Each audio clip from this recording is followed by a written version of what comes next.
Garrett Baines locked the door to his repair shop for the last time on a Tuesday morning in October, and nobody was there to watch him do it. 42 years. That was how long the sign above the door had read Brantley's Fix-It on Maple Street in Roanoke, Virginia. 42 years of oil-stained concrete floors and the particular smell of solder and machine grease that had embedded itself so deeply into his clothing, his skin, his very pores, that Eleanor used to joke she could find him in the dark by smell alone. 42 years of fluorescent lights humming overhead, while his hands learned the private language of broken things, the way a seized engine spoke differently from a stripped gear, the way an electrical fault whispered before it shouted, the way a thing that seemed beyond saving would sometimes yield if you were patient enough and quiet enough and willing to listen to what it was actually telling you rather than what you expected it to say. He stood on the sidewalk for a long time after the lock clicked home, the keys heavy in his palm. The morning was gray and cool, the kind of October morning that couldn't decide whether it wanted to be autumn or something harder. A few cars passed on Maple Street. A woman walked a dog on the far side of the road without looking up. Nobody knew that a chapter of a man's life had just closed behind a glass door with a faded hours of operation sticker that nobody had updated since 2009. He had called all three of his children the week before. Whitmore, his oldest, had been in a deposition and had his assistant call back with a message of congratulations. Sylvia had sent Flowers a nice arrangement, professionally done, the kind you ordered online in 3 minutes between calendar items. Declan had texted Big Day Dad, "Proud of you. Call me when you can." Garrett had not called. He was not sure what he would have said. The drive home took 11 minutes. He sat in his truck in the driveway for another 20 engine off, hands on the wheel, staring at the garage door. Inside that garage were tools that had belonged to his own father and to his father's father before that. A set of wrenches with wooden handles worn smooth by 3 generations of Baines' hands. A level so old its bubble had yellowed in the glass. A hand plane with a blade he had resharpened so many times that the original steel was half gone, replaced by the slow geometry of use. Things built to outlast the men who used them, which they had. Eleanor would have known what to say. She always had. She'd had this gift for finding the exact sentence that cut through fog and landed like a hand on the shoulder, not fixing anything, just making you feel less alone inside your own skull. But Eleanor had been gone for 16 years, taken by pancreatic cancer in the spring of 2007, and the house had been quieter than any house ought to be ever since. Not silent, he had the television, the radio, the particular sounds of a structure settling through its seasons, but quiet in the way that mattered, the way that meant something was missing that no amount of background noise could replace. That night, Garrett opened the bottle of wine he had kept in the back of the kitchen cupboard since her last birthday. A 2003 Sonoma Pinot Noir she had never gotten to drink. He had kept it all these years without quite knowing why not for a special occasion, because no occasion ever felt right, and not as a shrine because he was not the kind of man who built shrines. Maybe just as a reminder that some things were worth preserving, that some things deserved to be saved for a moment that justified them, even if that moment never came. He poured a glass, sat at the kitchen table, and opened his laptop. He was not looking for anything specific. He was just looking the way a man looks when he doesn't know what he wants, but knows he wants something. He went through the local real estate listings out of restless habit, then expanded his search north and south, then expanded it again the way you do when you are avoiding going to bed in an empty house.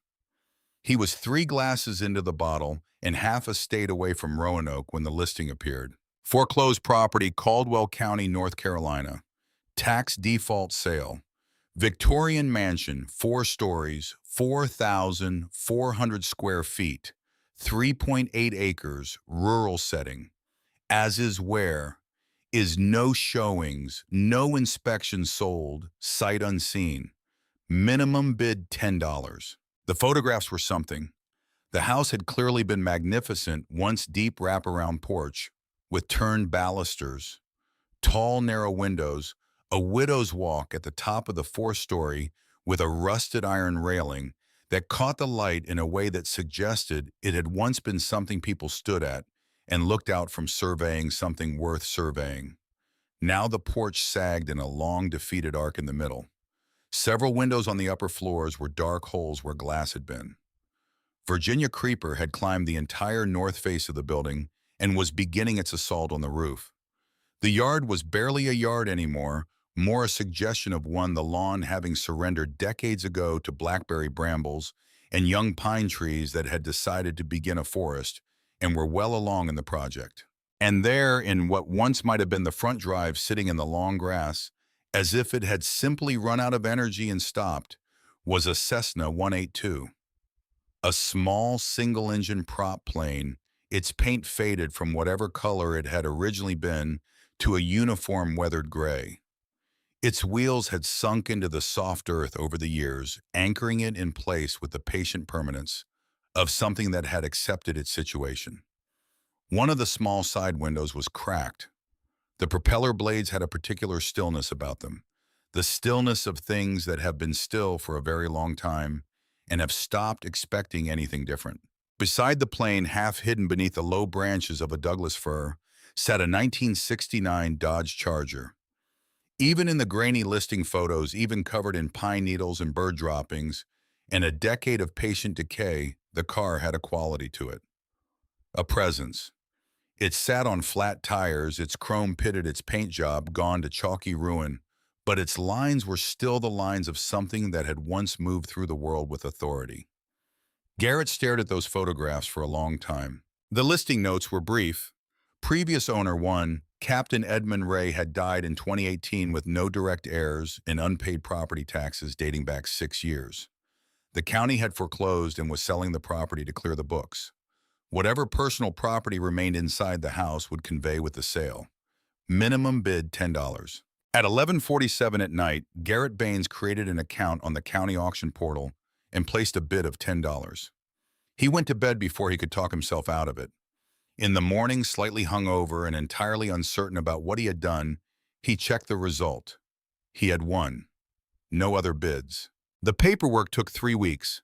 He signed everything they sent him, paid the transfer fees, arranged for a title search that revealed 17 years of accumulated county records on the property.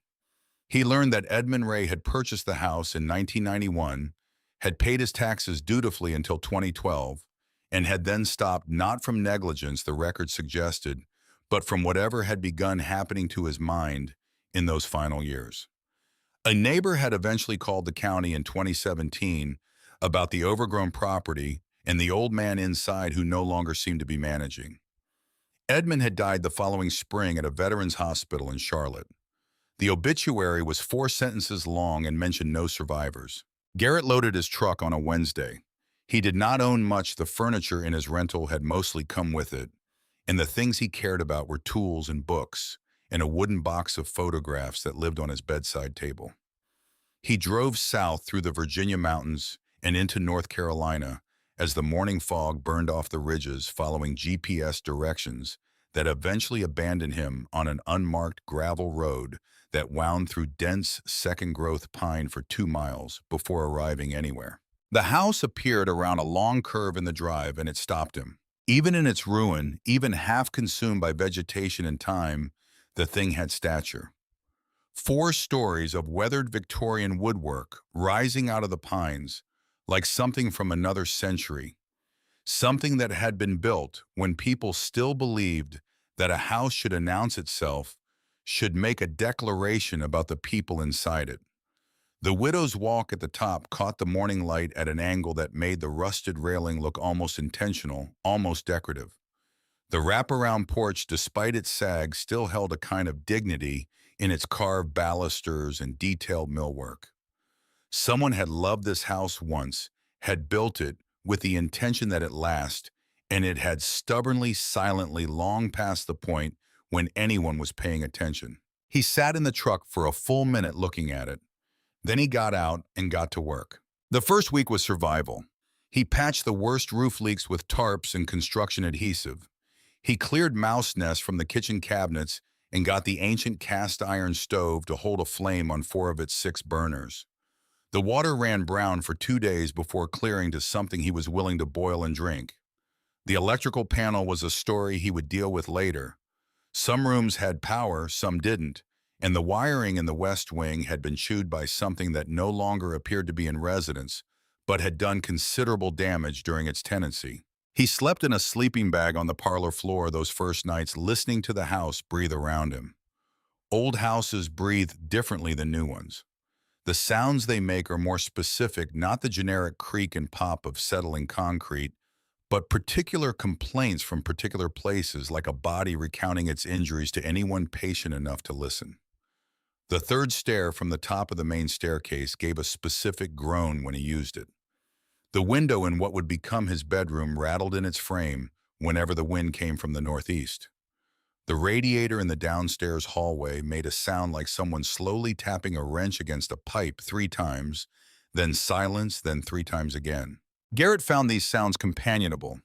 He was a man who understood the language of old complaining things. He worked his way through the house room by room the way he had always approached any complex repair job, systematically without rushing, giving each space enough time and attention to understand what it needed before deciding what to give it. Kitchen, bathroom, bedroom, parlor. The library on the second floor, which was mostly intact and remarkable wall-to-wall shelves filled with books on aviation geography, meteorology, navigation. The formal dining room with its long mahogany table still set for a meal that had never been served, the plates and glasses dusty but unbroken, waiting with the particular patience of things that have been waiting so long they have forgotten what they were waiting for. The storage rooms in the basement, full of the accumulated weight of decades-old equipment, sealed boxes, a wall of canned goods whose labels had faded to illegibility. On the 8th day, he reached the study on the second floor. He had been aware of it.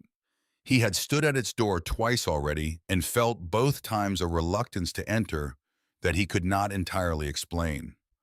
The door was heavier than the others in the house, solid mahogany, with a brass handle that was dark with age and use. A small card had been slipped into a brass holder mounted at eye level, and on the card in handwriting, so precise and controlled, it looked almost typeset, were 2 words, E-Ray. He opened the door on the 8th morning and stood in the threshold for a moment, letting his eyes adjust to the particular quality of the light in a room that had been closed for years. The room was large and square-oriented to catch the morning light from 2 tall east-facing windows. Floor-to-ceiling bookshelves lined 3 of the 4 walls, packed with volumes so dense and orderly that the shelves had the look of something built rather than filled. Aviation manuals, navigation texts, history not the popular kind, but the serious kind, thick academic volumes on military history, colonial Africa, Central America. Atlases marked at their spines with paper tabs, meteorological guides with handwritten annotations visible on their edges, a complete set of Jane's All the World's Aircraft, going back to 1965, each volume spine labeled by hand. The fourth wall, the one facing the door, was covered almost entirely in framed photographs, not arranged for decoration but for documentation, hung in a rough chronological order, left to right row by row, like a visual archive of a life spent moving through dangerous places. A young man in a flight suit standing beside a military transport in a flat, featureless landscape. The same man older with a group of others in front of a smaller plane in what looked like an African bush airstrip. The same man again older still in a Red Cross jacket, surrounded by people whose faces told stories Garrett could not read in any language he knew. The locations were written in pencil on small labels affixed to the bottom of each frame. Korem, Ethiopia, 1984. Luanda, Angola, 1986. Managua, Nicaragua, 1988. Dhaka, Bangladesh, 1991. Not pleasure trips, not commercial routes.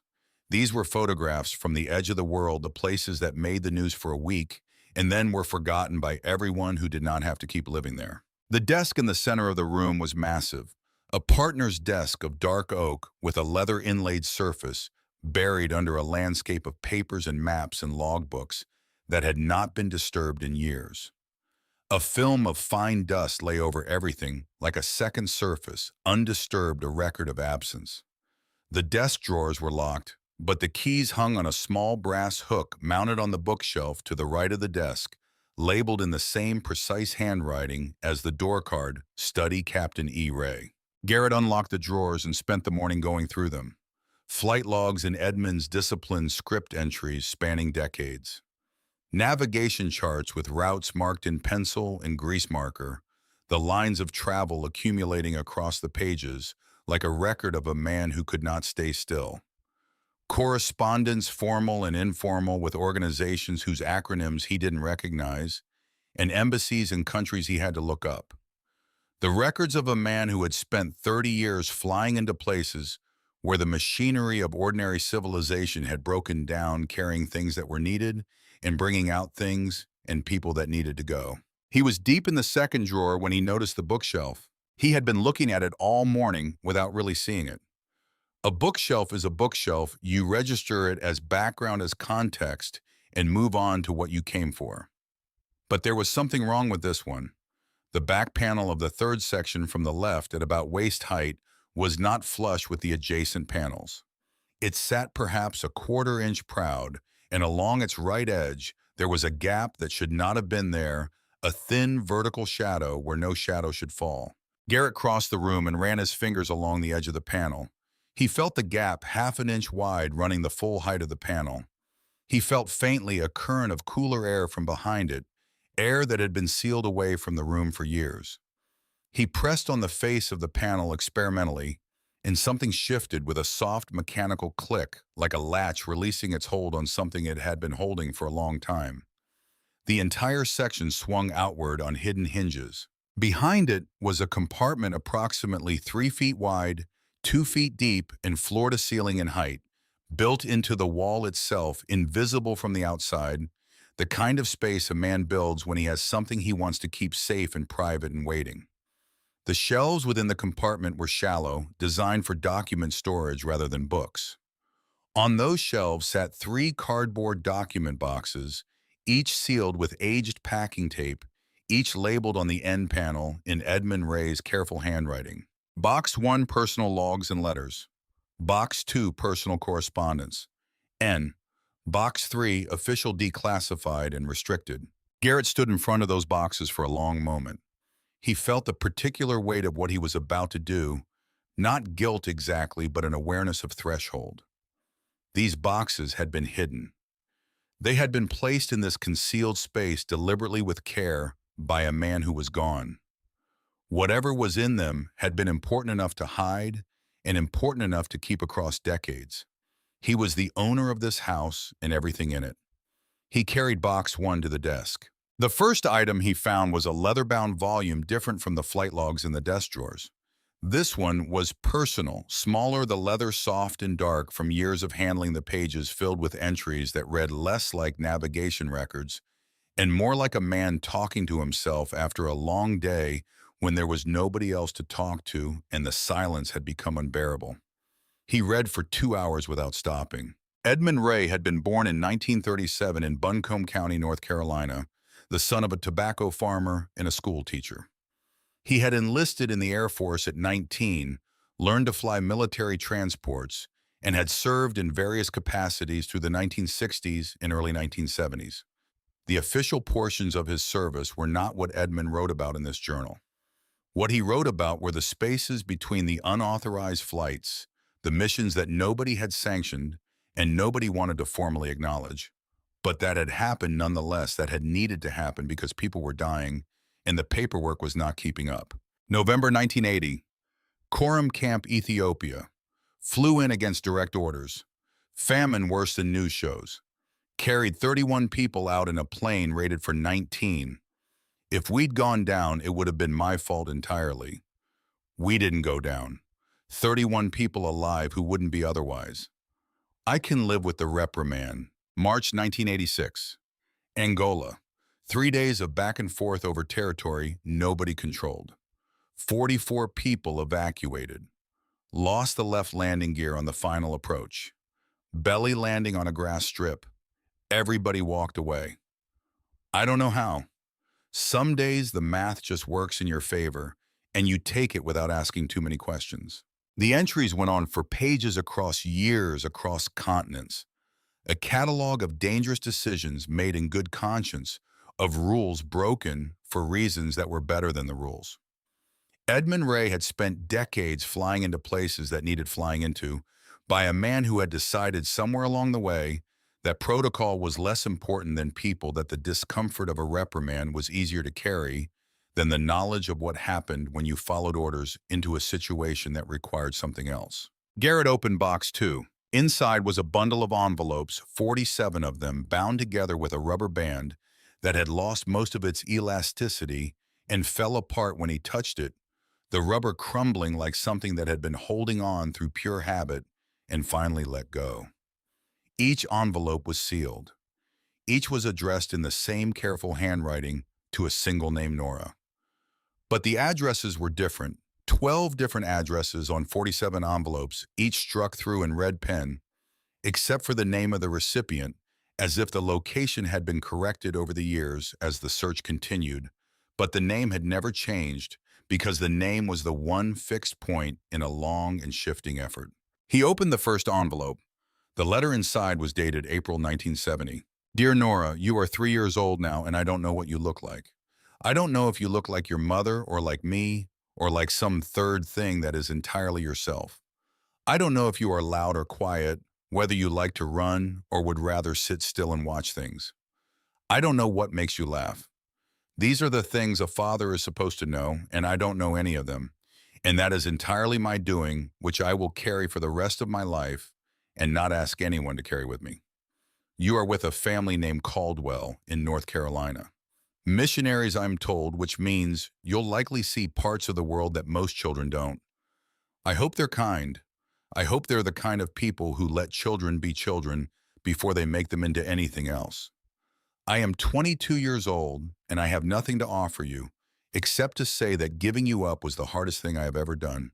And I did it because I believed, and still believe, that you deserve better than a 19-year-old with a fresh flight certificate and no plan. Whether that was the right call, I'll spend the rest of my life not being sure. With love, your father. Garrett set the letter on the desk very carefully, as though it might break. He sat for a long time in Edmund Ray's chair in Edmund Ray's study, surrounded by the evidence of Edmund Ray's life, and felt the specific weight of another man's regret settle over him like a second skin. He knew that weight, not the same circumstances, not the same mistakes, but the specific texture of loving people from inside your own limitations, of providing for them and protecting them and being physically present without quite managing to be actually there, that he knew. He had built his children's lives around a father-shaped absence and spent 16 years since Eleanor's death watching them grow into adults who called when they remembered and visited when their schedules allowed and sent flowers when they couldn't think of anything else. He had told himself this was fine. He had told himself this was how it was supposed to work. Children becoming independent parents, stepping back into the margins of lives that no longer centered on them. He had been lying to himself, and somewhere in the back of his skull, behind the part that dealt with practical things, he had always known it. He called Declan that evening. His youngest answered on the second ring, which was unusual. Usually Declan's phone went to voicemail, and he called back within an hour, having found a moment between whatever was occupying him. The fact that he answered immediately meant he had been waiting. They talked for 10 minutes about practical things, the house, the repairs needed, what Garrett was planning to do with the Cessna in the yard. Then Declan said something that had the quality of a sentence he had been holding ready for a while, saving it for the right opening. I still don't understand why you bought a house in the middle of nowhere, Dad. It feels like running away from something. Garrett looked at the 47 envelopes stacked on Edmund Ray's desk. Or running towards something, he said. Maybe those look the same from the outside. Declan drove up from Atlanta 2 days later. He arrived on a Saturday morning unannounced and stood in the driveway looking at the mansion with an expression that moved through several stages before settling on something like reluctant respect. This is either genius or a disaster, Declan said. Might be both, Garrett said. Come inside. He gave Declan the tour, the kitchen he had made functional, the bedroom he had made habitable, the library, with its extraordinary collection, the dining room with its perpetually set table. He saved the study for last. Declan stood in the doorway and looked at the wall of photographs for a long time without speaking. He was 37 years old and had Eleanor's dark eyes and her way of going quiet when something required thought. He was of the three children the one Garrett understood least, and the one he worried about most, which was perhaps the same thing that the people we understand least are often the ones we have failed to look at carefully enough for long enough. Who was he? Declan asked. Garrett told him what he knew. The Air Force, the decades of unauthorized humanitarian missions, the photographs from Ethiopia and Angola and Nicaragua, the logbooks, and then carefully the hidden compartment, the 47 letters. Declan read the first letter. He read it twice. He put it down and looked at his father in a way he hadn't looked at him in years.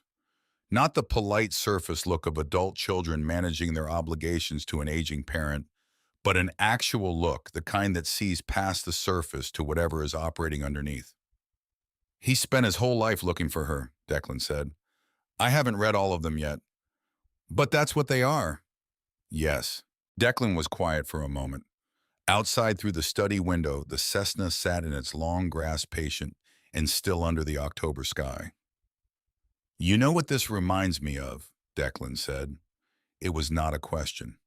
Garrett did not answer. You were there, Declan said. You were always physically there, but you were also always somewhere else.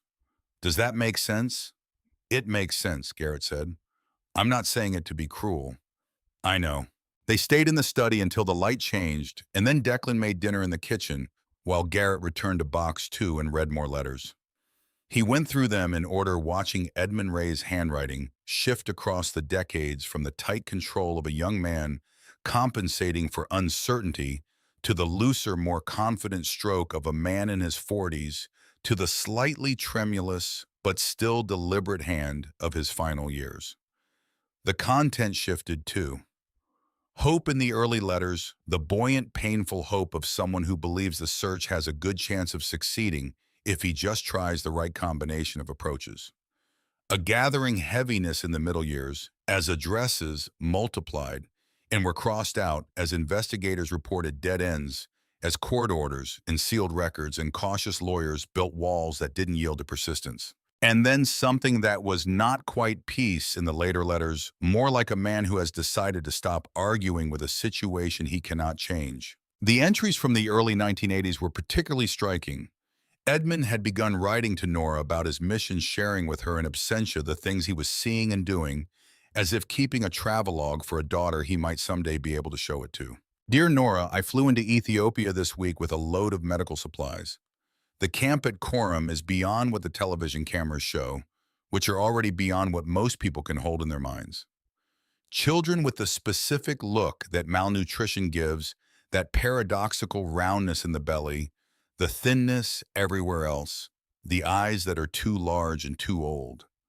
I looked at each one of them and thought, this is how old you'd be now. 14, you'd be 14 this year. I wonder if you think about the places you've been, the things you've seen with the Caldwells. He was not just writing letters he couldn't send. He was writing a relationship he couldn't have, filling it in with words and witness, and the particular intimacy of a man talking to someone who wasn't there, who might never be there, who he kept talking to anyway, because the alternative was silence, and silence was the one thing he could not make his peace with. On the third night, Garrett found the tape recorder. It was in box 1, wrapped in a cloth and set at the bottom beneath the logbooks. A portable reel-to-reel recorder, the kind journalists had used in the 1970s, about the size of a large hardback book. Solid and heavy, designed for durability rather than elegance. 3 small tape reels were in a zip-closed plastic bag beside it, each labeled in Edmund's handwriting. Tape 1, 1980. Tape 2, 1984. Tape 3, 1989. Garrett found an outlet near the desk, checked the cord for deterioration, and plugged the recorder in. The power light came on, dim but alive. He loaded the first tape and pressed play. Static, then a click, then a voice filled the study. It was a voice that matched the handwriting, controlled, precise, carrying the faint remnant of a North Carolina mountain accent that education and years abroad had worn down but not erased. Edmund Ray was speaking alone in a room the way a man speaks when he needs to say something out loud, and there is nobody there to say it to when the words need to exist in the air rather than only on paper. December 1980. I'm recording this because writing isn't fast enough for what I need to say right now. We just got back from Ethiopia. Quorum. 3 runs in 4 days. The bureaucracy wanted to stop us after the first one liability authorization diplomatic sensitivity. I flew anyway. You fly anyway when the alternative is walking away while children are dying in an orderly fashion because the paperwork isn't right. A pause. The sound of breathing and somewhere in the background wind against a window. She would be 13 this year. I do the math every March. March 9th, her birthday. I do the math and I add a year to the girl I've been imagining. 13 now. The age when you start to understand that the world is bigger and stranger than you were told. I wonder if she's the kind of 13-year-old who reads or the kind who runs. I wonder if she knows she was adopted. I wonder if she thinks about it. I wonder if she ever wonders about me. He stopped the tape. The silence that followed was specific and weighted the silence of a man's voice still present in a room where the man was long gone. Garrett sat with it for a while. Then he loaded tape 2. November 1984. Angola this time. Luanda, then out into the bush. I won't describe what I saw because I've learned that description is mostly useless for things of that magnitude. You can line up the words correctly, and the person reading them still won't understand, because understanding requires being present, and being present requires having been there. Suffice to say, 44 people are alive who would otherwise not be. A pause. Papers rustling. She would be 17 now. March would have made her 17. The age you start to understand what your actual life might look like. Not the childhood version, the imaginary version, with all the softened edges, but the real one, with the specific weight of actual choices and actual consequences. I've been thinking about what she might choose, what she might want, what kind of woman she might be growing into. Another pause longer. I keep looking. The investigator has a new lead in Asheville. The Caldwells may still be in the area. I keep thinking one more corner. Around one more corner she'll be there. I'm 47 years old, and I still believe that. I'm not sure if that's faith or stubbornness, and I'm not sure the difference matters anymore. Garrett stopped the tape. He looked at the third reel sitting in its plastic bag, labeled 1989. He picked it up, held it for a moment, then put it back with the deliberate care of someone setting something aside for later, for a moment that hadn't arrived yet but would. Not yet. He did not know exactly why he felt that the third tape was not for now, but he trusted the instinct. Some things needed to be heard in the right company at the right moment. He had learned this from 42 years of fixing things. You did not force a mechanism before you understood it. You waited until you could see what the mechanism was meant to do, and then you gave it the conditions it needed. He put tape 3 back in its bag and put the bag back in box 1. Outside the study window, the October night had settled fully over the property, and the Cessna stood in the yard, a dark shape against the slightly less dark grass, the stars beginning to show above the tree line to the east, the propeller motionless, the cracked window catching a fragment of moonlight. Garrett looked at the 47 envelopes. He looked at the photographs on the wall, the young man in the flight suit, the older man in the Red Cross jacket, the man in his 60s standing alone in front of a hangar in a photograph labeled Nicaragua. 1988, his face carrying the expression of someone who has looked at difficult things for so long that difficult things have become simply the texture of the world. A man who had spent 30 years flying into places that needed him, carrying people out of situations that wanted to consume them, saving lives by the dozen and the score, and who had died alone in a veterans hospital with an overgrown house and 6 years of unpaid property taxes and 47 unsent letters to a daughter he never found. Garrett thought about the keys still sitting in his palm the day he locked up the repair shop. The weight of them. 42 years of a life that had been in its way a very good life.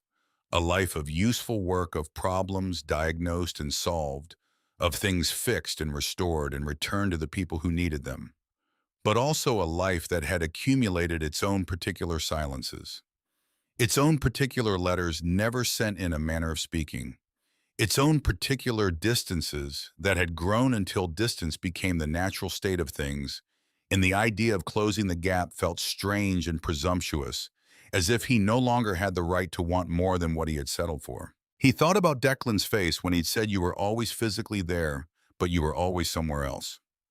He thought about Whitmore's voice on the phone, measured professional, a voice trained by years of depositions and negotiations to give nothing away, to keep the personal and the professional in separate rooms that never communicated. He thought about Sylvia's flowers ordered online, delivered by a service, the card printed by a machine. Edmund Ray had saved hundreds of people he would never know.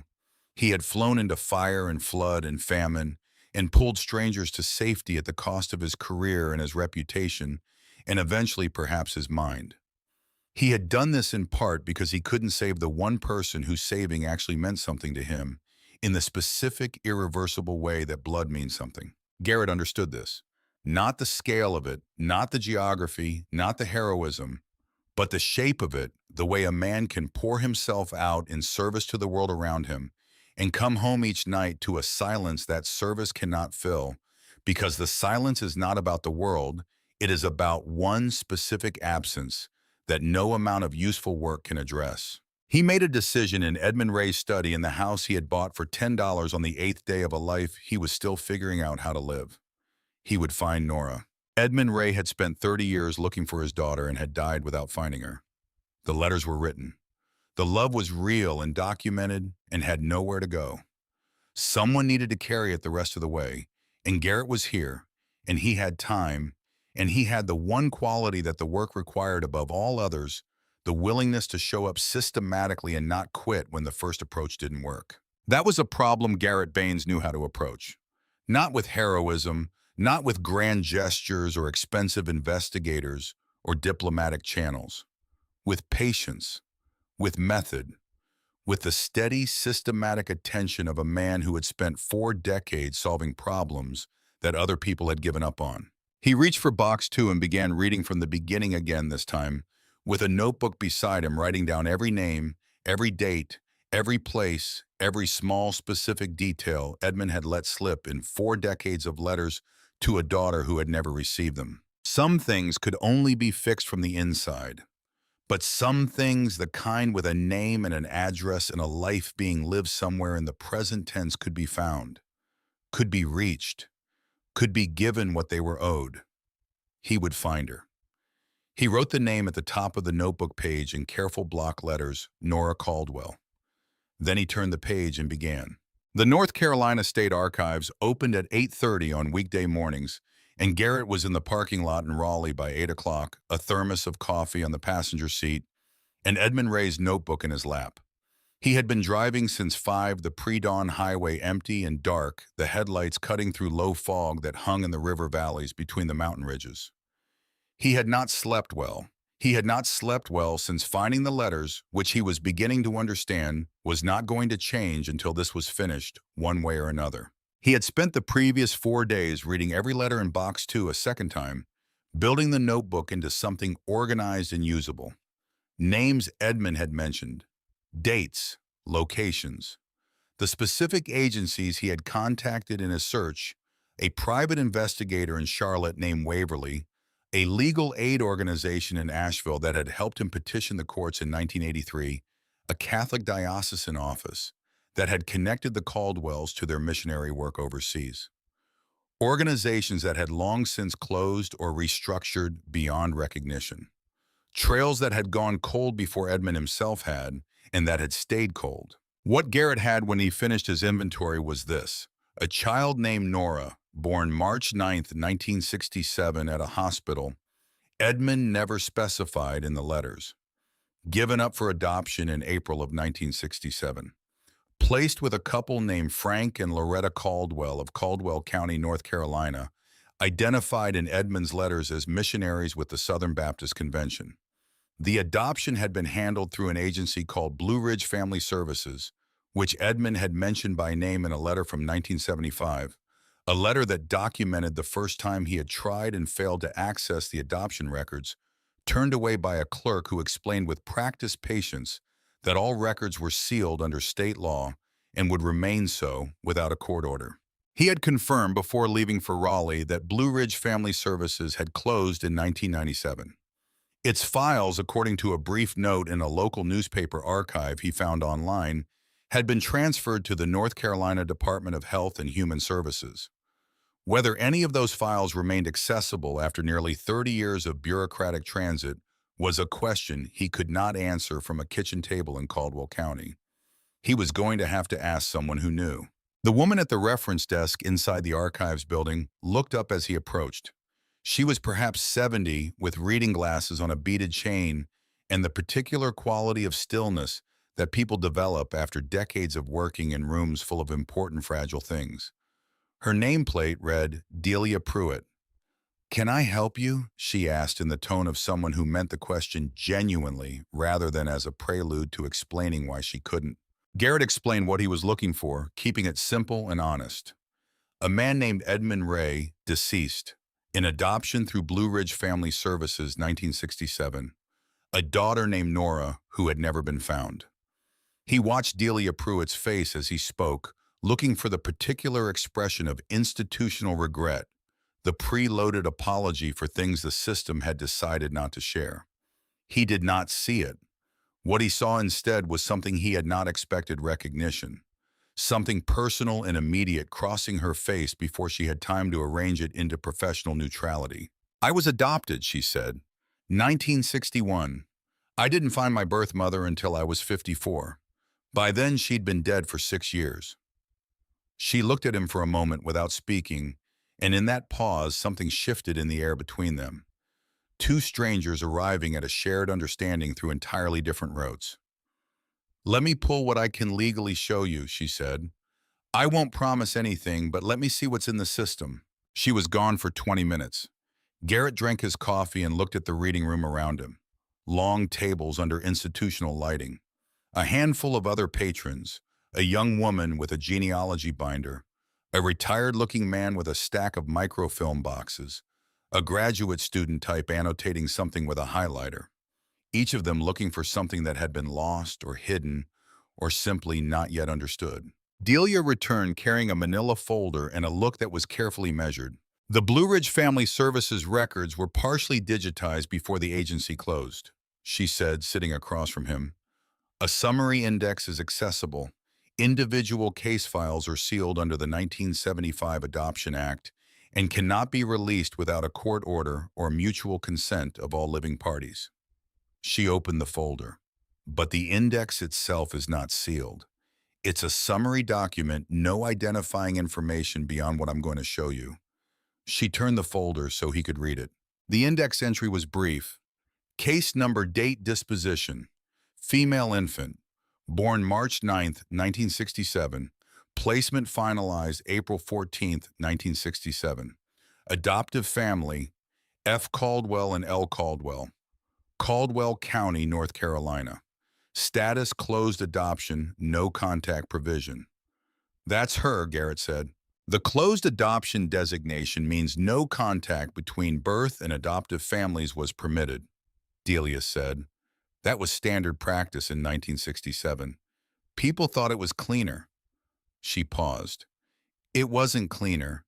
It just distributed the grief differently, spread it out over more people across more years."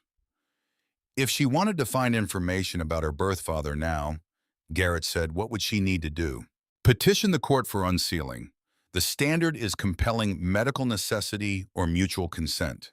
She'd need to initiate it herself. A third party can't petition on her behalf without legal standing. She looked at him carefully. "The question of whether she knows she was adopted at all is one you'll have to answer before any of that matters." Garrett nodded slowly. He wrote down the case number, the date, the disposition. He thanked Delia Pruitt and meant it in the specific way you mean it when someone has given you something real and costly. In the parking lot, he sat in his truck and searched for Frank and Loretta Caldwell missionaries, Caldwell County, North Carolina. The obituaries came up within minutes. Frank had died in 2008, Loretta in 2014. Both had worked as missionaries through the Southern Baptist Convention, with extended overseas postings through the 1970s and 1980s before returning permanently to the States. Their combined obituary mentioned surviving family, a daughter Nora. He sat with that for a while. The weight of a name that had existed only in old letters and unsent envelopes for the past 2 weeks now attached to a real and present life. A surviving daughter named Nora. He drove back to Caldwell County thinking about how you find a person who does not know she is being looked for, and whether finding her would be a gift or an intrusion, and whether that distinction was his to make. He was halfway home when his phone rang. He glanced at the screen. Whitmore. He answered on the third ring phone on speaker voice filling the truck cab. Dad. Whitmore's voice had the same quality it always had, measured, professional, a voice trained by years of depositions and negotiations to give nothing away by accident. I've been thinking about calling for a few days. How are things going out there? Coming along, Garrett said. The house is livable. Working on the rest. Declan told me you found something in the house. A pause. He said it was significant. Declan had told Whitmore. Garrett had not asked him to keep it between them, had not even thought to. He had told his youngest son, and his youngest son had done what he apparently did, which was serve as the connective tissue of a family that had forgotten how to connect directly. It is significant, Garrett said. Do you want to tell me about it? Garrett told him. The study, the panel, the boxes, the 47 letters, the tape recordings, the years Edmund Ray had spent searching for a daughter he had given up before she was born. He kept his voice even and factual, the way he used to describe a complex repair job to a customer. Here is the problem, here is what we found. Here is what needs to happen next.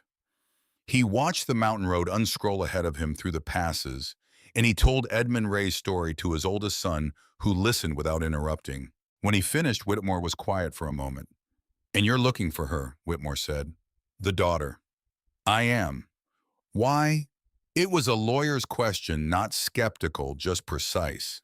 Looking for the actual reason underneath the stated one, the one that would hold up under examination. Because someone should, Garrett said, and because I understand something about this that I didn't understand before I read those letters. He paused. I understand what it costs when you love someone and can't figure out how to make the love arrive. Another pause, longer than the others. Dad, Whitmore said, and there was something different in his voice now, something that had moved past the professional register into something older and less armored. That's... He stopped. I know, Garrett said. They stayed on the line for a moment without speaking, which was more than they had managed in most of the phone calls of the past 10 years, and something in the silence felt different from their usual silences, less like a gap and more like a space that was being held open deliberately. Let me know what you find, Whitmore said finally. I will. That evening, Garrett called the number he had found tucked in the back of Edmund's middle desk drawer. A business card, its edges soft with age, its print faded to near illegibility. The name on it was Cornelius Straw. Below the name, a title, independent aviation contractor. Below that, a phone number with a 704 area code. He did not expect it to work. The card looked like something from the early 1990s. It worked. Straw. The voice that answered was gravel and economy, the voice of a man who had answered phones his whole life and saw no reason to waste words on the act of doing so. Mr. Straw, my name is Garrett Baines. I recently purchased a property in Caldwell County that belonged to a man named Edmund Ray. I found your card in his papers. A pause.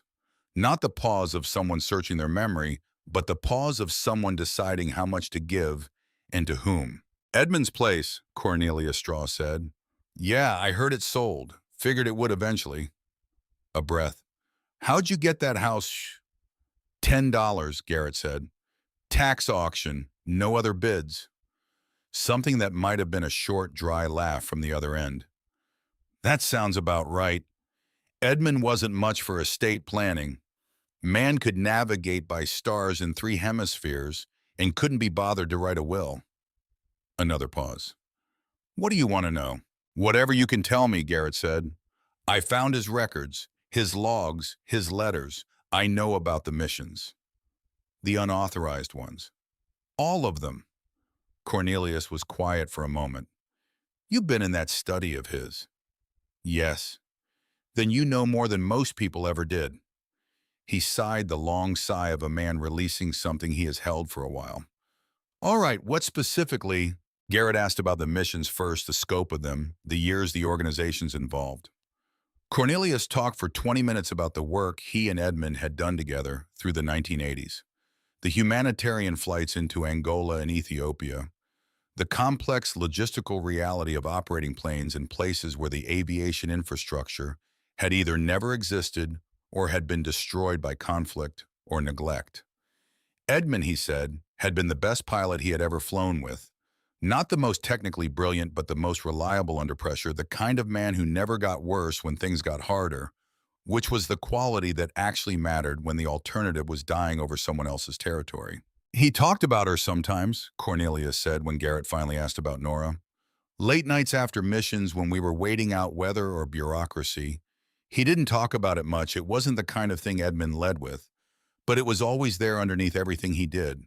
The daughter he gave up, the search that wasn't going anywhere. Did he ever come close to finding her? Once, maybe. Cornelius's voice shifted slightly. 1985. He tracked the Caldwells to Asheville, the adoptive family. Got an address, drove there himself, knocked on the door. Garrett leaned forward. They wouldn't talk to him. The father, Frank Caldwell, told him through the door that the adoption was closed, that contact was legally prohibited, and that if Edmund came back, he'd call the police. Edmund drove back to his house and didn't speak for 3 days. Cornelius paused.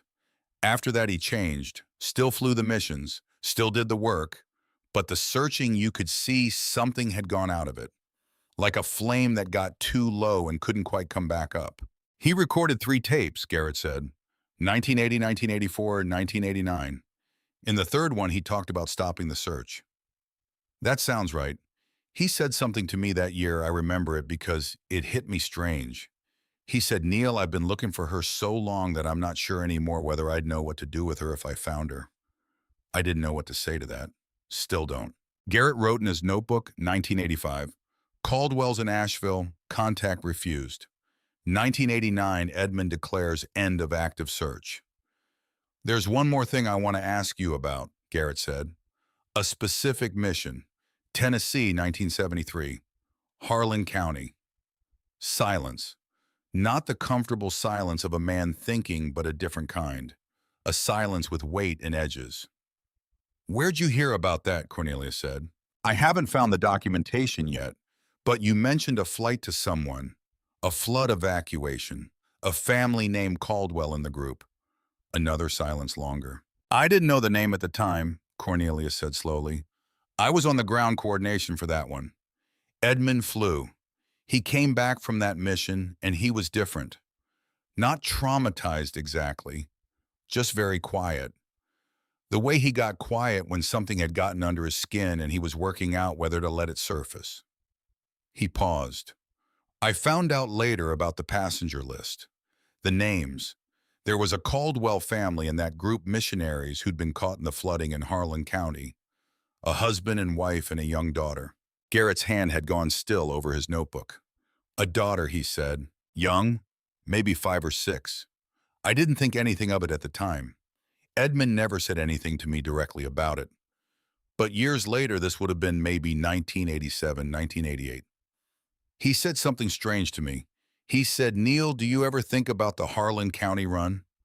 And I said, sure, sometimes. And he said, there was a little girl on that flight. Brown eyes.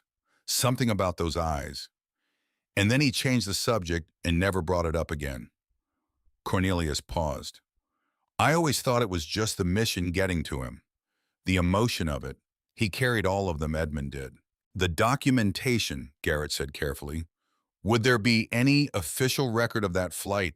It wasn't authorized, Cornelius said. Edmund flew it on his own authority, but there might be Red Cross documentation they processed the evacuees afterward. And if the military ever reviewed it, there might be a file. A lot of those old unauthorized missions got reviewed and declassified eventually. Pentagon cleared a batch in the early 2000s. Garrett looked at box 3 sitting on the shelf behind Edmund's desk. He had not yet opened it. The label read, "Official, Declassified, and Restricted." "Thank you, Neil," he said. "Finder," Cornelia said. "Working on it." Good. Edmund deserved better than that story ending the way it did. After the call, Garrett sat in the study without moving. The room had taken on a different quality over the past days, less like a stranger's space and more like a place he had some legitimate claim on, though he could not have named what that claim was exactly. He had stopped covering Edmund's desk with a cloth at night. He had stopped feeling like a trespasser every time he opened a drawer. He reached for box 3. The packing tape on the lid had dried and cracked with age and came away easily. Inside the box were documents in manila folders, each labeled in Edmund's handwriting and arranged in chronological order.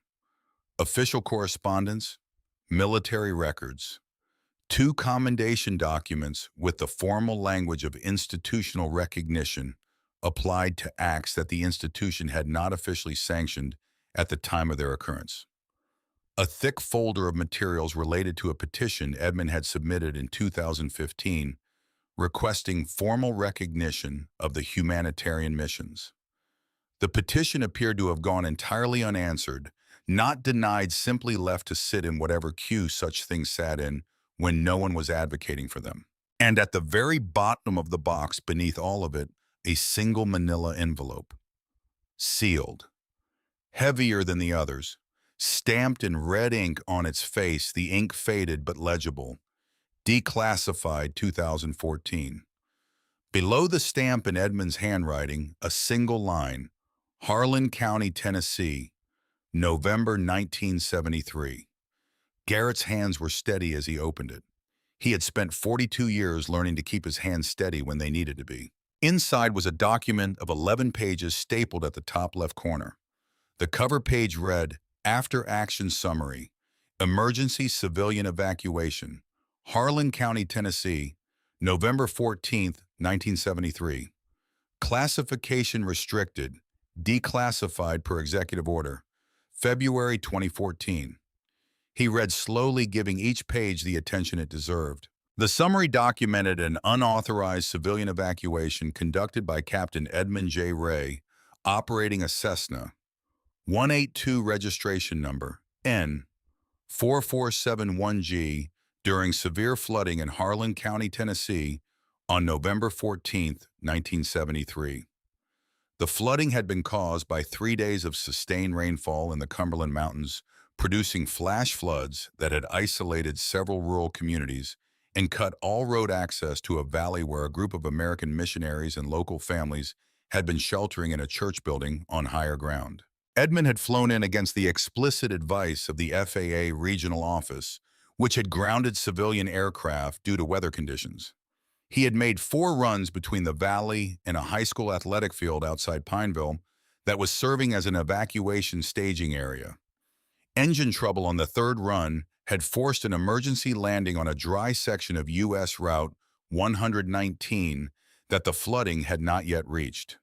He had managed to restart the engine resume, the evacuation, and complete all 4 runs. Total civilians evacuated 38. The document listed each evacuee by name, age, nationality, and relationship.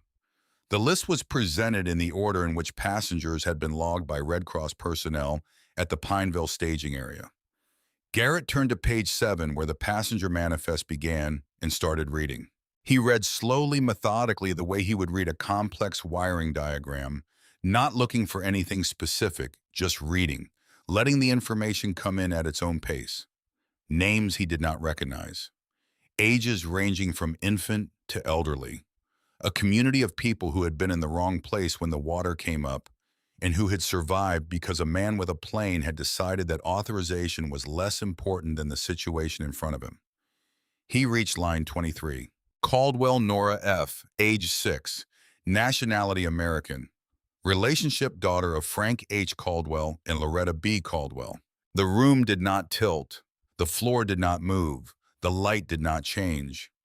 These were the kinds of things that happen in stories when a person reached a moment of revelation.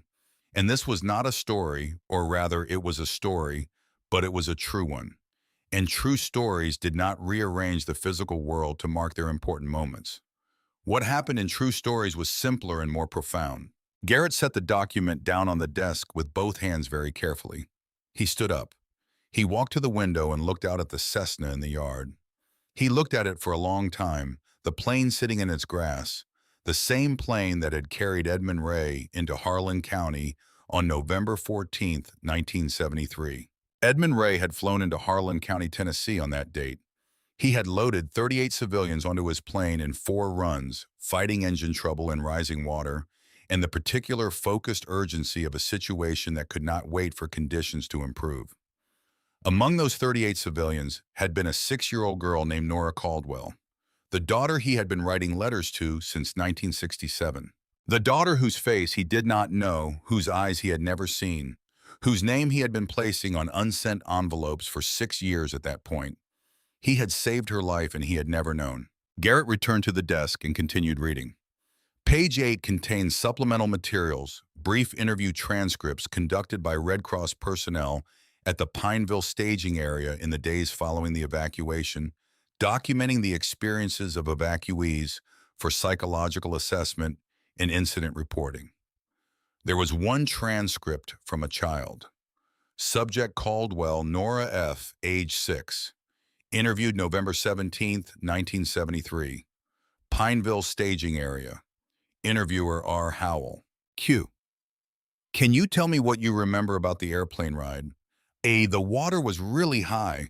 Daddy said we had to go. The man came with the airplane and he carried me because the water was up to my knees and he didn't want me to fall. He was tall. He smelled like coffee. Q. Were you scared? A. At first. But the pilot man put his jacket on me because I was cold. And he said to look up at the sky through the little window. He said there was nothing scary up there. He said it would all look different from up high. And it did. It looked like the world was just water and trees. It was pretty, actually. Q. Did the pilot say anything else to you? He said to be brave. He said brave doesn't mean not scared. It means you do the thing anyway, even when you're scared. I remembered that. Q. Did you feel safe on the plane?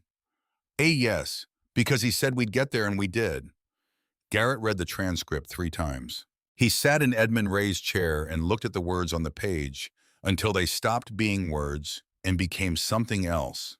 The proof of a moment that should have meant everything between 2 people for whom it had meant nothing in particular because they had not known. Because Edmund had carried his daughter through floodwater to safety, had wrapped his jacket around her. Against the November cold, had told her to look up at the sky. Had told her that brave meant doing the thing even when you were scared, and had gone home afterward and written her a letter he couldn't send, wondering what she looked like, wondering if she was happy not knowing that he had just held her in his arms on the floor of his own plane. He picked up his phone and started to search for Nora Caldwell, Asheville, North Carolina. It did not take long. A nursing license publicly registered, a record of employment at St. Joseph's Medical Center in Asheville, a name on a 2019 charity-run roster, Nora Caldwell Marsh, finishing in the top third of her age group. A brief mention in a hospital newsletter a hospice nurse recognized for extraordinary patient care. Married, a husband named Daniel, 3 adult children, living in Asheville, which was not far from where the Caldwells had last been documented when Edmund went looking in 1985. She had never moved far. She had been here in these mountains within a few hours of this house, this study, these unsent letters for what might have been her entire adult life. A knock at the front door pulled him back. He went downstairs and opened the door to find a man in a charcoal suit standing on the sagging porch, a leather briefcase in one hand and a business card already extended in the other. The man was perhaps 50, trim, and composed with the particular steadiness of someone who delivered uncomfortable news for a living and had made peace with the fact. "Mr. Baines," the man said, "my name is Victor Hale. I'm an attorney practicing in Charlotte. I represent a client named Preston Ray in a matter related to the property you recently acquired. Garrett looked at the card. What kind of matter? A matter of personal property, Victor Hale said. Specifically the personal property of Captain Edmund Ray, which my client believes was not legally included in the tax auction sale. Garrett held the door open and let him in. They sat at the kitchen table. Victor Hale opened his briefcase and produced a document that he placed in front of Garrett with practiced precision. My client Preston Ray is the surviving nearest relative of Captain Edmund Ray, Victor Hale said. As such, he has a legitimate claim to the personal property of the deceased furniture, personal effects documents, and any items of personal or historical value contained within the property. The auction included personal property, Garrett said. The listing said whatever personal property remained would convey with the sale. The listing was prepared by the county tax assessor's office, not by an estate attorney, Victor Hale said. Tax foreclosure, sales transfer title to real property, land, and structures. Personal property is a separate legal category. The county had no authority to include Captain Ray's personal belongings in a tax auction, and therefore those belongings remain the legal property of his heirs. Garrett looked at the document without picking it up. My client is not interested in disrupting your ownership of the house itself, Victor Hale continued. He is simply asking for the return of personal property to which he has a legal right. We would ask that you inventory and set aside all personal effects, documents, furniture, and personal items for collection within 30 days. Does your client know anything about Captain Ray's personal effects? Garrett said. Has he seen them? Has he been in this house? Something shifted almost imperceptibly in Victor Hale's expression. My client's relationship with Captain Ray was distant, he said. They were not in regular contact. But the legal question of heirship is not determined by the quality of a relationship. No, Garrett said. I don't suppose it is. After Victor Hale left, Garrett stood in the kitchen for a long time. He thought about the 30 days. He thought about box 3 on the shelf in the study with the declassified report and the passenger manifest and the interview transcript in which a 6-year-old girl named Nora Caldwell described a pilot who smelled like coffee and told her to be brave. He went back to the study. He sat at Edmund's desk. He picked up his notebook and looked at the name at the top of the page, Nora Caldwell, and below it the married name, Nora Caldwell Marsh. 30 days. He had 30 days. Sylvia called that evening.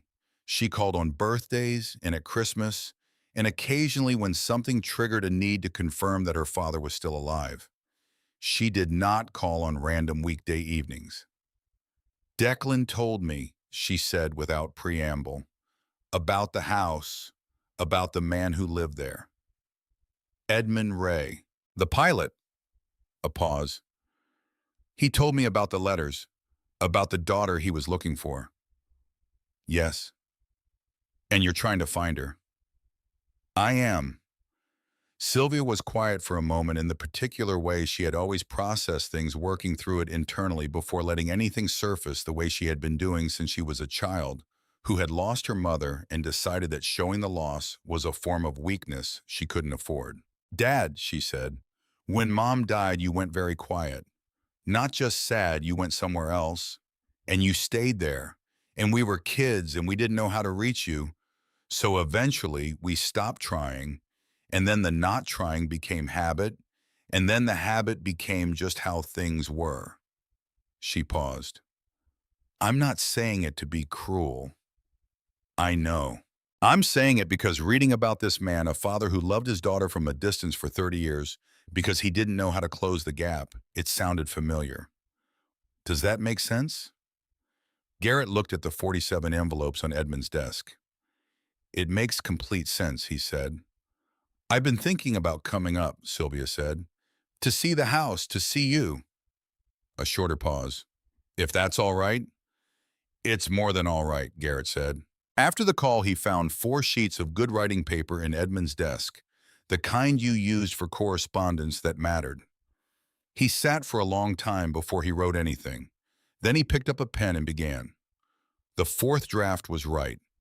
He could feel it the way he could feel when a repair was right, the specific settling of something into the place it was meant to occupy. He told Nora about the house and how he had come to be in it. He told her about the hidden panel, the boxes, the letters. He told her about Edmund's search and about the missions and about the 30 years of handwritten love that had never found its way to its destination. He did not tell her yet about the passenger manifest. That was something that needed to be said in person or not at all. He enclosed three things: the summary index entry from the state archives, the letter Edmund had written in 1970, and a photograph of Edmund as a young man standing beside a small plane in bright sunlight, the mountains of North Carolina visible in the distance behind him. He wrote at the bottom, "You have no obligation to respond. If you choose not to, you will hear nothing more from me.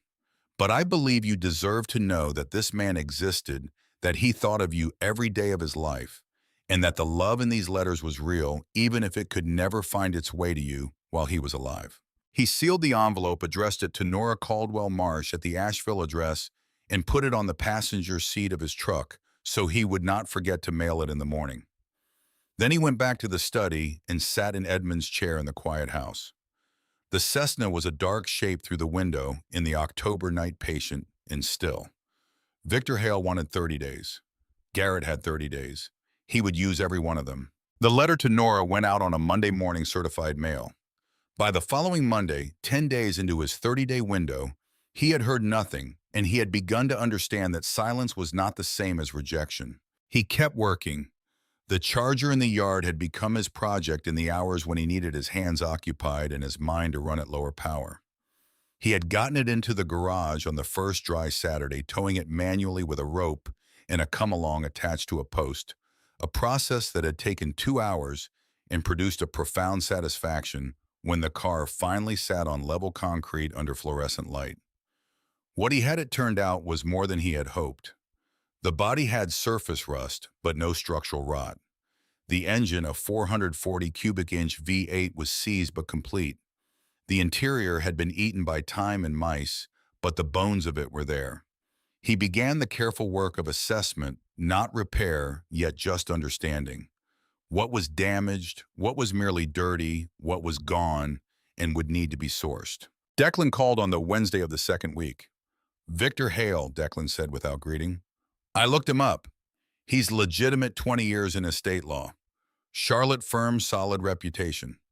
The argument he's making about personal property and tax foreclosures has some legal basis." Garrett set down the carburetor he had been cleaning. "You looked him up." "I'm a consultant, Dad. Looking things up is what I do." A pause. "I also looked up Preston Ray. He's 44, lives in Raleigh, works in commercial real estate. His connection to Edmund Ray is a great uncle relationship. Edmund was the brother of Preston's paternal grandfather. There are no visits documented, no correspondence that's publicly traceable, no indication that Preston Ray had any relationship with Edmund beyond the biological fact of being related. And now he wants the personal property." Now he wants the personal property. Declan's voice was careful. "Dad, what's in those boxes is going to matter to a judge if this goes to court. Personal letters, documents relating to a private search for a biological child. A decent attorney could argue that this material has significance beyond ordinary personal property, especially if there's a living party with a direct interest in the outcome." "Nora," Garrett said, "if she responds to your letter and if she wants to be involved, her interest in those documents is arguably stronger than Preston Ray's. She's the subject of the letters. He's a great nephew who never visited." Garrett looked out the garage door at the yard at the Cessna in the morning light. "Can I come back up this weekend?" Declan asked. "You don't have to ask." "I know, I'm asking anyway." Declan arrived Saturday morning, and this time Whitmore came with him. Garrett had not expected Whitmore, and when he heard 2 car doors close in the driveway instead of one, he stood in the kitchen window and watched his 2 sons walk toward the house together. Whitmore in careful weekend clothes, Declan in jeans and a flannel shirt, the 2 of them moving with the slight awkwardness of brothers who did not spend enough time together and were still finding their footing. Whitmore looked older than the last time Garrett had seen him, which had been more than a year ago. The gray at his temples had spread. There were lines around his eyes that were new. He was 42 years old, and he looked for perhaps the first time like a man entering the middle of his life rather than the long beginning of it. I wanted to see it, Whitmore said by way of explanation. He looked up at the 4 stories of weathered Victorian wood at the Widow's Walk catching the morning light. Declan's description did not do it justice. They went inside. Garrett gave Whitmore the same tour he had given Declan, but Whitmore moved through it differently, slower, more deliberate, pausing longer in each space, asking questions that were more architectural and more careful. He was reading the house the way he would read a contract, looking for what was actually being offered beneath what was being presented. In the study, he stood for a long time in front of the wall of photographs. These were all taken during the missions, he said. It was not a question. Yes. He moved along the photographs, slowly reading the penciled labels. He stopped at a photograph Garrett had looked at many times. Edmund, in Managua, 1988, caught unaware by the camera, looking at something to the left with an unguarded expression, the expression of a man alone with a thought he had not prepared for public viewing. He looks tired, Whitmore said. He was, Garrett said, and he kept going anyway. Whitmore turned from the photograph and looked at his father with a directness that was doing something different than his usual professional assessment. Declan told me what you said on the phone, Whitmore said, about understanding what it costs when you love someone and can't make the love arrive. Garrett did not answer. I've been thinking about that for 2 weeks, Whitmore said. I don't think you're Edmund Ray, Dad. You didn't give us up. You didn't leave. You were there. Being there isn't always the same thing as being present, Garrett said. No. Whitmore looked at the photograph again. But it's not nothing either. I want you to know I understand that. Whatever else I've thought over the years, and I've thought some unfair things, probably I've always known it wasn't nothing. The silence that followed had a different quality than their usual silences, less like a gap and more like a space that had been cleared and was waiting to see what would be placed in it. Your mother, Garrett said, and then stopped. Whitmore waited without filling the space. Your mother used to leave notes in my lunch every morning, Garrett said. Not long ones, just a drawing sometimes, a sentence. Once she wrote, "The furnace is making that sound again, but I love you anyway," which made me laugh every time I thought of it for a week. He paused. I've never told any of you that. I don't know why I never told you that. Whitmore looked at him steadily. Tell me more, he said. So Garrett did. He told his oldest son about Eleanor in the years before the children, before the shop had become an anchor rather than a choice. About how she used to sing badly and confidently in the car, caring nothing about being off-key, because the point was the singing, not the sound. About how she had wanted to go to Ireland and had made lists of places they would see and how they had never gotten around to it, and he had never stopped thinking about that. About the way she had looked at all 3 of them when they were born, with an expression he had never seen on her face at any other time, as if she had discovered something that answered a question she hadn't known she was asking. Whitmore listened without speaking, and when Garrett stopped, he sat with it for a moment. She sounds like she was remarkable, Whitmore said. She was ordinary in the best possible way, Garrett said, which is much rarer. They were still in the study, both of them quiet with that, when they heard the sound of a car in the driveway below. Garrett looked out the window. A silver Honda sedan had pulled in and sat for a moment after the engine stopped, as if the occupants were composing themselves, and then both doors opened. A woman got out of the passenger side. She was perhaps 60, with brown hair going gray, pulled back, simply wearing jeans and a fleece jacket. She stood looking at the house with both hands at her sides, and even from the second-floor window, something about the way she stood, the particular set of her shoulders, the angle of her head struck Garrett as familiar in a way he could not immediately place. Then the driver came around the car, a tall man, solid, walking with the careful proximity of someone close to a person they were watching over. Garrett looked at the woman again. He thought about the photographs on the wall. He thought about a young man in a flight suit with a specific bone structure, a specific quality of attention in the eyes. He was downstairs and at the front door before he had consciously decided to move. She was standing at the bottom of the porch steps when he opened the door, And when she looked up at him, he saw it immediately, the thing he had only half registered from the window. The bone structure, the eyes, not identical to Edmund's in the photographs, but of the same family carrying the same underlying architecture. The eyes, especially that specific, thoughtful quality, the look of someone who was always in the process of paying close attention to whatever was in front of them. "Mr. Baines," she said. Her voice was quiet and controlled with the particular steadiness of someone who had been working to maintain it all the way up the driveway. "Garrett," he said. "Please." "Garrett." She took a breath. "I'm Nora." He had rehearsed versions of this moment, and none of them had quite prepared him for the reality of her standing there. He simply stepped back from the door and held it open, and she came inside. Her husband Daniel shook Garrett's hand at the door, a firm, assessing handshake. The handshake of a man who was here to look after his wife and was being polite about it, but wanted the fact known.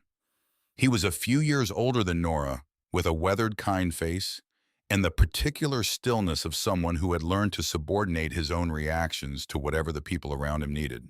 Whitmore and Declan appeared at the top of the stairs.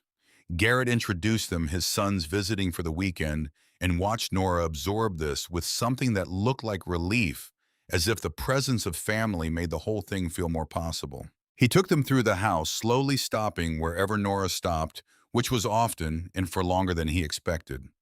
She moved through the rooms the way she probably moved through her hospice work, carefully, with full attention, without any visible need to get to the next moment before the current one was finished.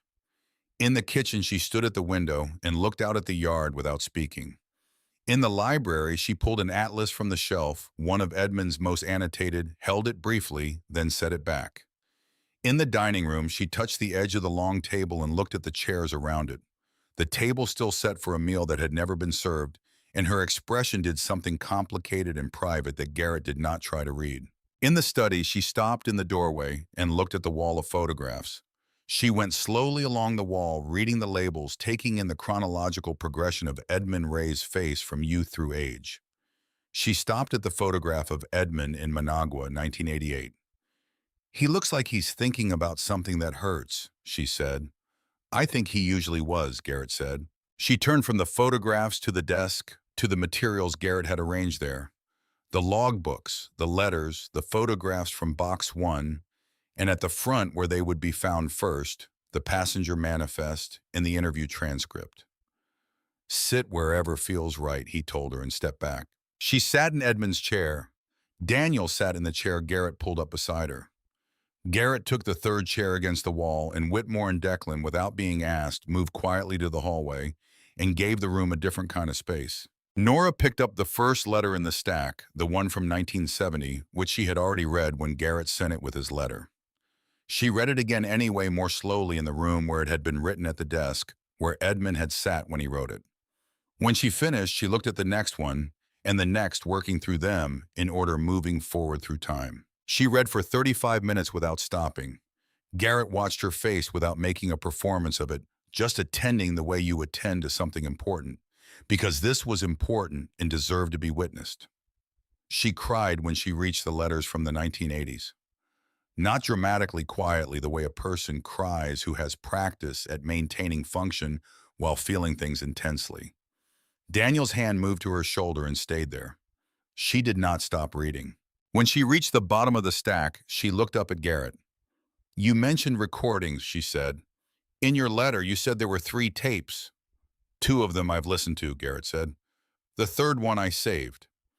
He picked up the reel-to-reel recorder from the shelf and set it on the desk. The third tape was already loaded. "It's dated 1989. I don't know exactly what's on it, but it felt like something that should be heard with you here." She looked at the recorder, then at him. "Thank you for that," she said. He pressed play. Static. A click. And then Edmund Ray's voice came into the study, older than in the previous tapes, the North Carolina mountain accent, slightly more present, as if the years abroad had gradually released their hold on it. "November 1989. I am 52 years old today, which means she is 22. 22 years old somewhere, which is young enough that her whole life is still in front of her, and old enough that she is, in every meaningful sense, already the person she's going to be. I try to imagine that person. I've been imagining her for 22 years, and the imagining has kept a kind of faith. I don't know what else to call it. Nora was very still. I've been thinking about the missions, about what they were, what they meant. I've told myself for years that the work mattered in itself, and it does. But I've also known in the part of myself I don't always look directly at that some portion of the work was about her. Every child I pulled out of a flood or a famine camp or a conflict zone, I was trying to be the father I hadn't been, trying to add to some ledger that doesn't work that way. You can't balance an account that isn't financial. You can't save strangers into forgiveness for the specific thing you failed at. A pause, the sound of wind outside wherever Edmund had been. I flew a run in Tennessee years ago. 1973, Harlan County flood. 4 runs, 38 people out. One of them was a little girl, maybe 5 or 6 years old. Brown eyes. The Caldwells had a little girl with brown eyes. Nora's hand came up slowly and covered her mouth. I told myself it was coincidence. The Caldwells were a common enough name. The timing didn't necessarily mean anything. I told myself that because the alternative was something I couldn't hold and keep flying at the same time. If I had found her and hadn't known if I had held her in my arms on that plane and put my jacket around her and told her to look up at the sky, and she had been Nora and I hadn't known. Edmund's voice stopped. There was a long pause, longer than the others. I didn't ask. I could have asked. I could have asked the Red Cross workers who was processing the Caldwell family, could have looked at the paperwork, could have known. I didn't ask because I was afraid that if I asked, and it was her, and she was safe and loved, and had a family that wanted her, I would have no right to the answer. I was afraid that finding her in that specific way without warning in the middle of a flood evacuation would be something I had no right to do to her. And I was afraid that if it wasn't her, I would have spent myself on a hope that wasn't real, and I didn't know if I could afford that. He stopped again. When he continued, his voice was lower. So I drove home, and I wrote her a letter I couldn't send the way I always did. And I told myself the eyes were a coincidence. And I have been telling myself that for 16 years. I don't know if it was the right call. I don't know if there are right calls in situations like that, or just calls, and then the consequences of them, a breath. What I know is this. I am 52 years old. She is 22. She is out there somewhere living a life. And whatever that life is, I hope it is a life in which she has been loved completely and well in the ways I could not love her. I am going to stop looking now. Not because I don't care. I will care until I stop breathing. But because looking is a thing I have been doing for myself as much as for her, and she deserves to be found or not found on her own terms, not on mine. This is the last tape. I mean that. A long pause. Nora, if you ever hear this, know that I thought about you every single day. Know that the work I did was partly for you, and partly because of you, and partly an attempt to be worthy of you, which is perhaps not the kind of worthiness that can be earned after the fact. Know that on a cold day in November in a flooded valley in Tennessee, I carried you through the water to safety, and I told you to be brave, and you were braver than I was because you were 6 years old, and you did not flinch, and I was 36, and I flinched every day for the next 16 years. I love you. I have always loved you. I'm sorry it never found its way to you. I hope you're happy. I hope you've been happy for a very long time. A click. The tape ran on empty, the reels turning in silence. Garrett reached over and stopped it. The room was very quiet. Nora sat with both hands flat on the desk, looking at the recorder. Tears were running down her face, but she was not making any sound, and her expression had grief in it, but also something else. Something that might have been the particular relief of a question answered that you have not let yourself admit you were asking. After a long time, she looked up. "The little girl on the plane," she said. Her voice was steady. "That was me." "Yes," Garrett said. "He carried me through the water." She said it slowly, confirming it to herself as much as to the room. He put his jacket on me. He told me to look up at the sky. A pause. I remember. I have always remembered that. I didn't know who it was. I didn't know it was a memory I should have done something with. She stood and walked to the window, the same window Garrett had looked through so many times at the Cessna in the yard. She stood looking at it. He was afraid to ask, she said. He was 6 feet from the answer, and he was afraid to ask. He was trying to protect you, Daniel said quietly. He was trying to protect himself, she said, not harshly, factually. Both things can be true. She looked at the Cessna for a long moment, and Garrett let the silence be what it was, because the silence was doing necessary work. Then she turned back to the room. The attorney, she said. Victor Hale, the 30 days. 16 days left, Garrett said. Declan called me 3 days after your letter arrived, she said. He said he wanted to give me context. He spent 45 minutes telling me about you. Something moved in her expression that was almost a smile. I think he was trying to help in the best way he knew how. Garrett thought about his youngest son calling this woman he had never met, talking for 45 minutes to give her context about his father. He felt something tighten in his chest that was not pain. The documents are the key, Nora said. My attorney believes my interest in the letters, in the mission records, constitutes a claim that supersedes Preston Ray's. I'm the subject of the letters. I'm on the passenger manifest. The letters were intended for me, which means there's an argument they're legally mine. She looked at the boxes on the shelf. I've also spoken with an attorney who believes the declassified military documents aren't private property at all. They're government records, which means Preston Ray has no claim to them, regardless of the estate question. Neil Straw has been busy, Garrett told her. He had spoken with Cornelius 3 times in the past 2 weeks. There are 3 surviving crew members or associates from Edmunds missions who are willing to make statements. The petition Edmunds submitted in 2015 was never formally rejected. It was simply left unprocessed.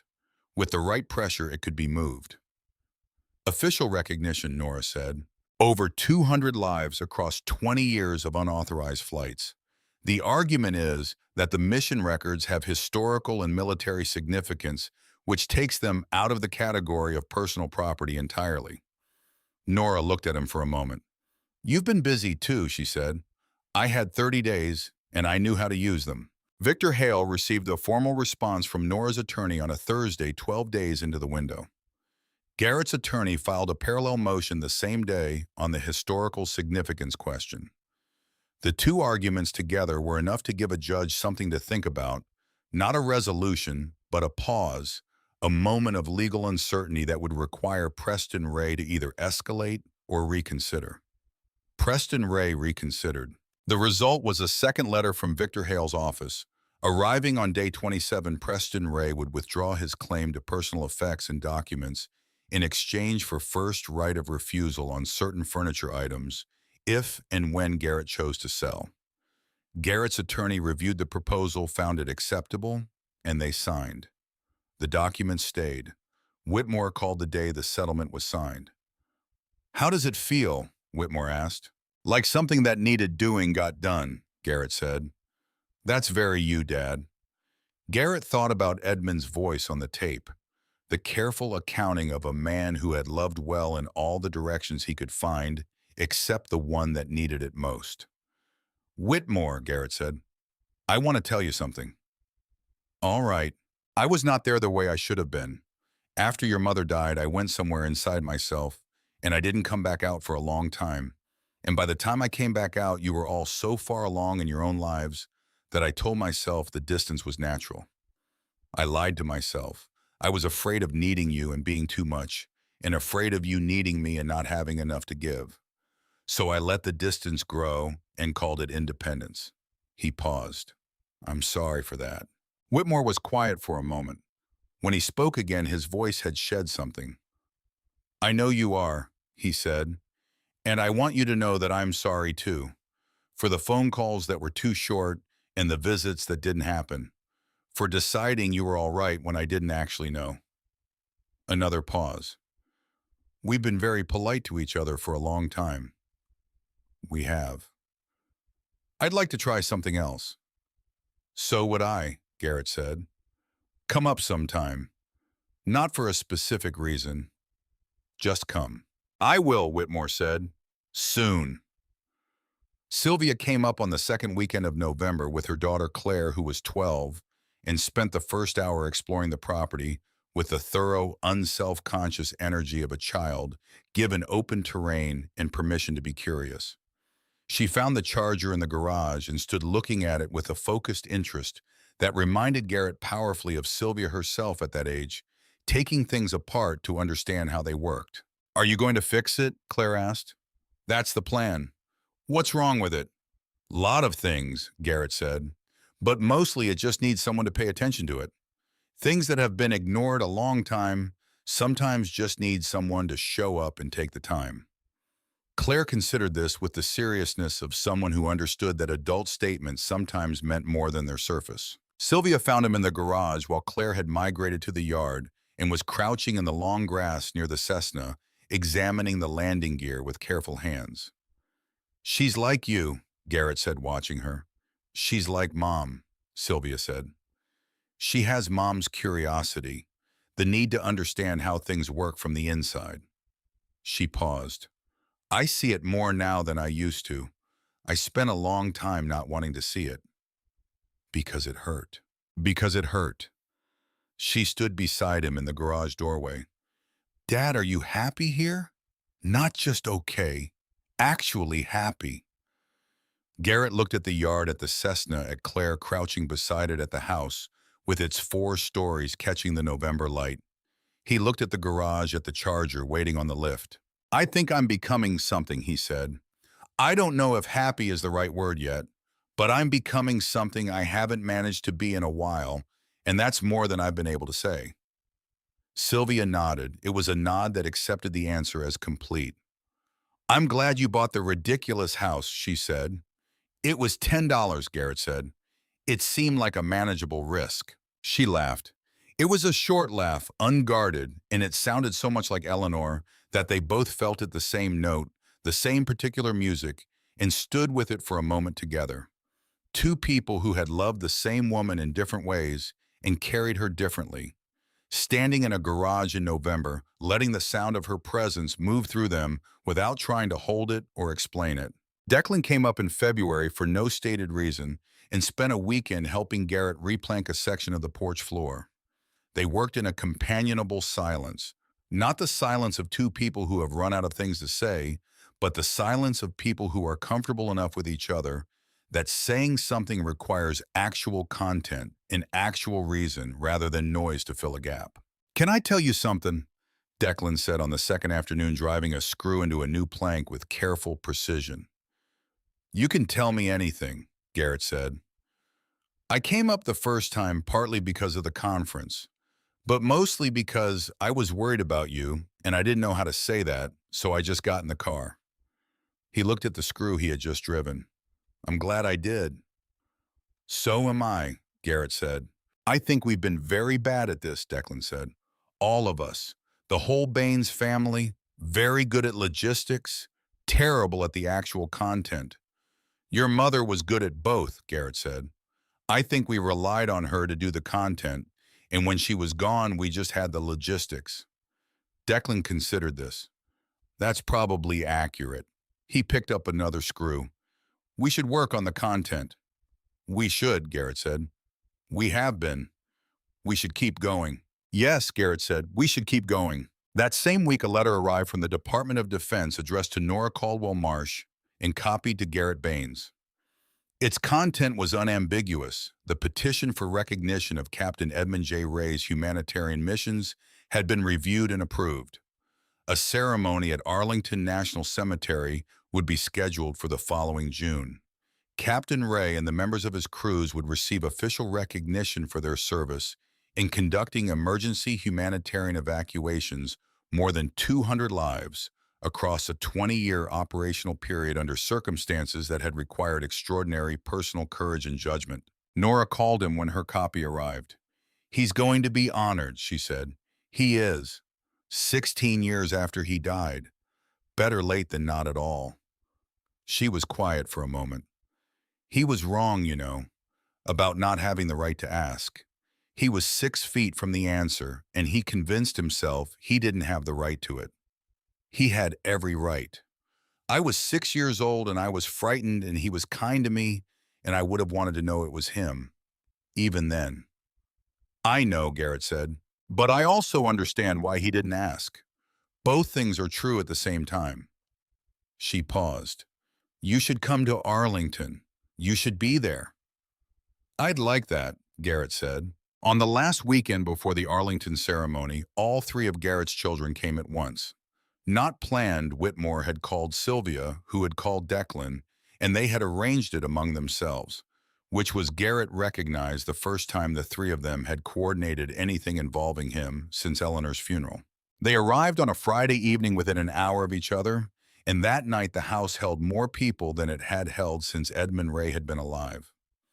Garrett made dinner a simple meal, nothing that required performance, and they ate at the long mahogany table in the dining room, the first meal ever served at it, the plates that had waited a generation finally in use. They talked about Eleanor, really talked about her. Not the careful version the official family memory, but the actual woman with her off-key singing and her lists of places she had never gotten to, and her notes tucked into lunch pails, and her way of laughing until she couldn't breathe. Whitmore told a story Garrett had not heard about Eleanor driving 3 hours to his first debate tournament in high school and crying in the car on the way home, not from sadness, but from some overflow of feeling she couldn't otherwise release. Sylvia talked about how Eleanor had sat with her through a long night when she was 9 and terrified of something she couldn't quite name, just sat there in the dark and didn't try to fix it, just stayed.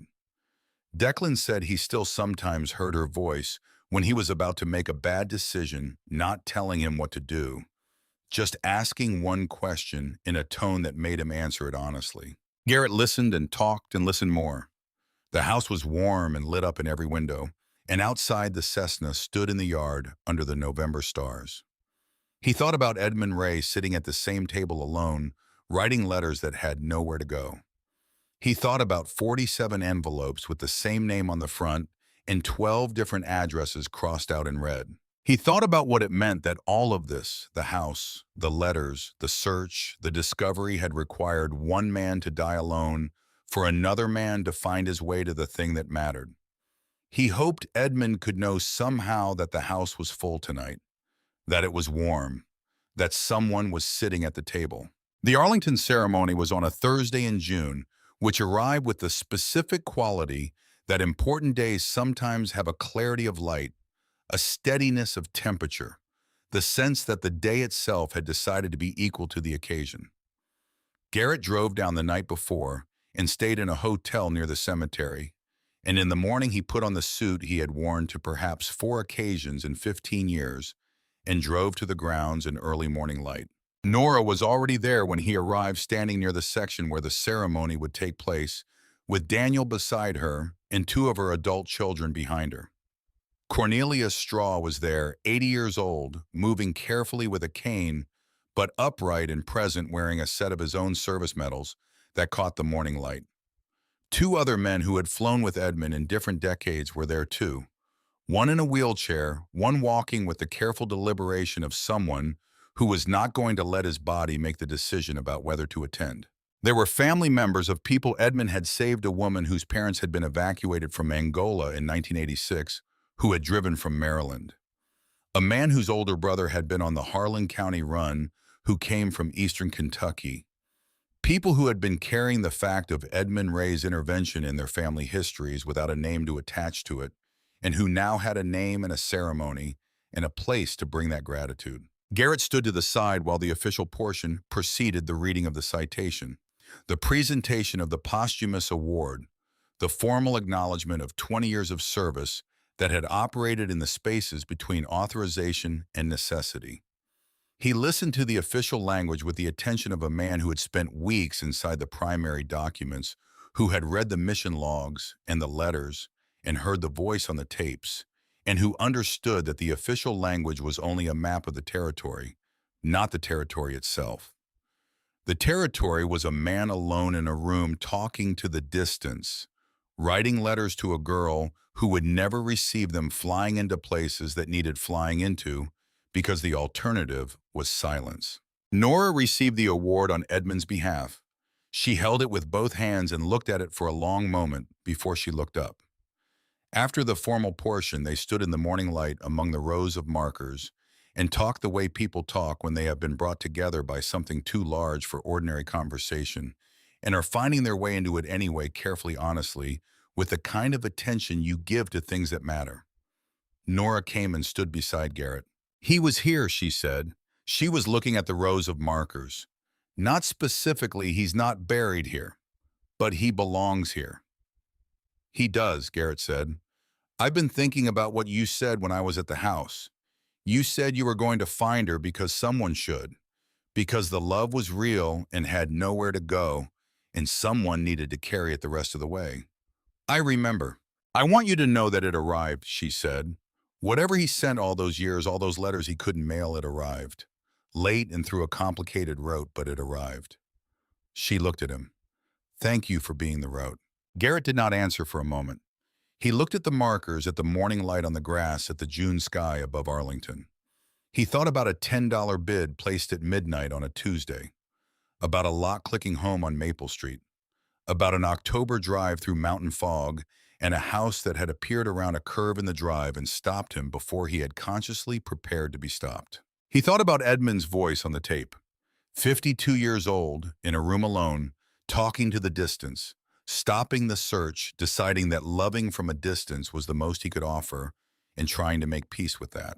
He thought about Whitmore's face when Garrett had talked about Eleanor singing a genuine laugh, unguarded the laugh of a son who had just been handed something he had not known was missing. He thought about Declan driving screws into porch planks in February silence, companionable and steady. About Sylvia standing in the garage doorway in November, letting Eleanor's laugh move through her without trying to hold it. About Claire crouching in the long grass beside the Cessna, examining the landing gear with careful, curious hands, the way her grandmother would have. There's something I've been thinking about, Garrett said. Something Edmund wrote in one of the late letters. He said he wasn't sure after all that time whether he'd know what to do with her if he found her. He paused. I've been thinking about how the answer to that is always simpler than it seems. You just show up. You show up and you stay and you see what's needed and you do that. You don't need a plan beyond that. Nora looked at him. He couldn't do it, she said. But you could. I had better information than he did, Garrett said. I had his example. They stood in the morning light at Arlington, two people connected by a story they had not started and had not chosen, and had each in their own way decided to finish. Around them, the small gathering continued its quiet, particular work of bringing the past and the present into a room together and seeing what could be made of the combination. The house was waiting in Caldwell County. The porch was solid now. The charger was 3/4 restored and would be done before winter. The study still held its wall of photographs, and the widow's walk had been repaired so you could stand on it and see the full sweep of the mountains to the west. The Cessna stood in the yard, cleaned and repainted its landing gear, resting on concrete pads Garrett had set specifically so it would not sink further into the earth. Not a thing about to fly, but a thing about to be remembered, which was its own kind of purpose. He had bought the house for $10. He had not known on that October night with Eleanor's wine and an open laptop that he was buying more than a structure. He had not known he was buying the chance to complete something, to carry something forward, to become something he had not yet managed to become in 65 years of trying. He had thought he was buying a problem to solve, and he had been right about that. He had just not understood yet how large the problem was or how much of it was his own. He knew it now. Some things you did not understand until you were standing inside them, and by then the understanding was the point. Not a preparation for something else, but the thing itself. The arrival after a long road that had looked like wandering, but had been all along a route towards something specific. The morning light moved across the grass between the markers. Somewhere above the mountains in North Carolina, the June sky was the same blue it had been in Harlan County in November of 1973. The same blue a 6-year-old girl had looked up at through a small scratch window, while a man who did not know he was her father told her that everything looked different from up high. He had been right about that. It did.